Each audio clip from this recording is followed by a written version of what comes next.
American Academy of Pediatrics presents Creating a Schedule. Hi, I'm Karen Naranjo and I am a BCBA Board Certified Behavior Analyst at the Center for Autism and Neurodevelopmental Disorders.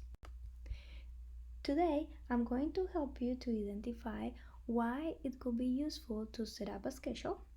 I'm going to go over a couple of clarifications regarding visual schedules, and I'm also going to help you to set up your own visual schedule, and I will develop the different steps that we need to go through.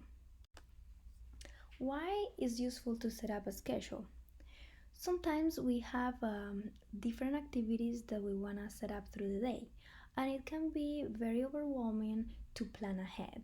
So, creating a schedule can be very useful in these cases, and also it will help us accomplishing them, varying the activities that we want to complete. So, for example, we can mix leisure activities with academic activities, and also self help activities, or pretty much anything that we want our kids to learn through the day.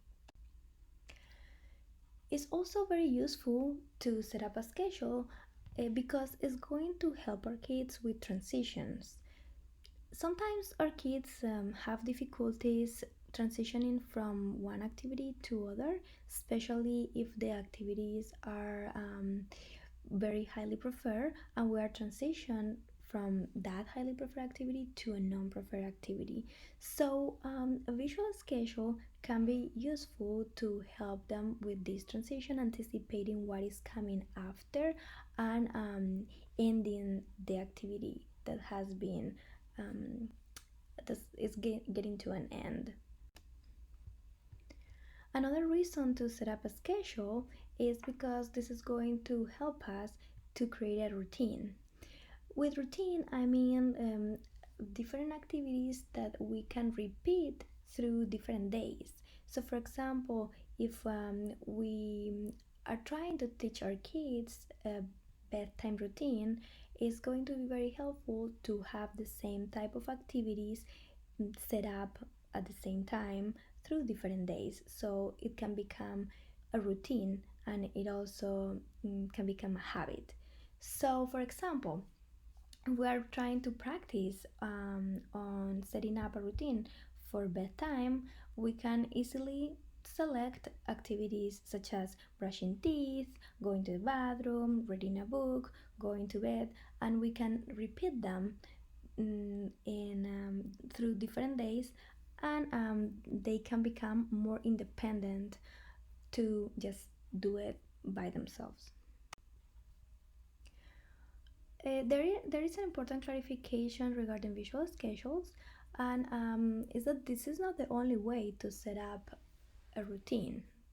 We have many other tools that we can use to organize different routines through the day. One can be setting up a calendar, and we can divide the different activities through the month, or through weeks, and it is also a visual way to help our kids. For those kids who can read, it can also be useful to have a written schedule where you can have the time and the activity that they want to perform, and it's just helpful to organize the day.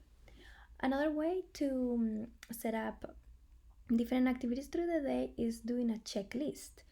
I'm going over the different activities and using a check mark to have those activities completed. It's very helpful to continue through the day and accomplish them all together. Visual schedules are a little bit different than this, and it requires that visual support that we are going to set up in a strategical order, and that we are going to easily exchange or remove, just depending on the order that we want to place every day. But basically, we are going to need a board for having the icons, and we are going to need a place to put all the icons together. Another clarification is that sometimes people get confused between PECS, Picture Exchange Communication System, and visual schedules. Well, these two strategies are completely different.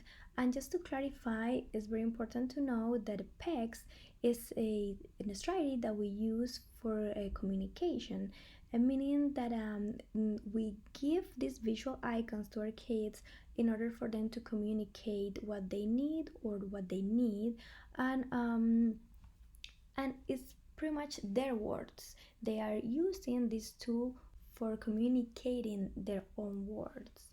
In a visual schedule, the visuals have a different function, and they are more our words, and we place the different visuals in order for them to complete what we are asking or expecting them to do. So, just to clarify, PECS is a communication system for our kids to use their words, and a visual schedule is a type of visual that will help them to go through the day, um, having a very clear tool for them to follow different routines and different activities. The steps that we need to follow in order to set up a visual schedule are very easy. The first thing that we need to choose is the activities and the format that we want to use. So the activities can be pretty much anything that you want them to complete, and the format can be either pictures or icons, or even if you want to be very creative, you can use characters that are actually performing the activities that you want your kids to do.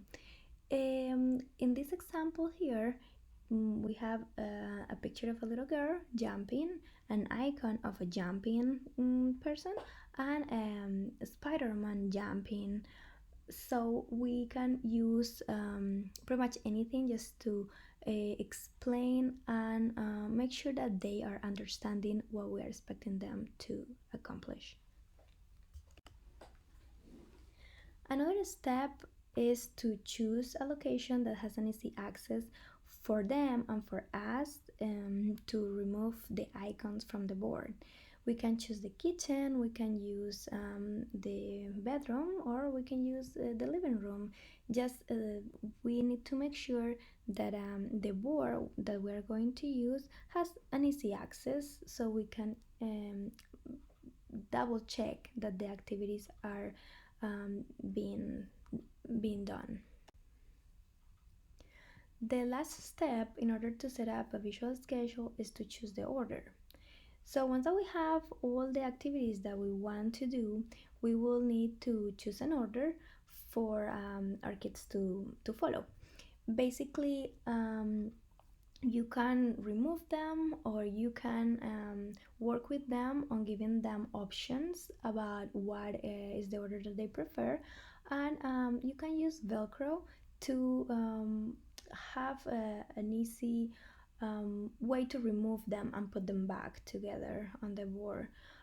It's very useful to place non-preferred activities first, and have them complete preferred activities in a second, as in a second step, just because we use the preferred activity as a reinforcement for the accomplishment of the non-preferred activity. That's just a tip that you can use, but you can also give options to them and fill it up together. The last step is being very consistent with this strategy. If we repeat through different days the way how that we are using this board, it becomes just part of a routine, and it can develop this strategy for organizing a day. And once that we are consistent with this routine, then our kids become a little bit more independent, and they will need less help in order to go through the day and set up their own calendar or activities.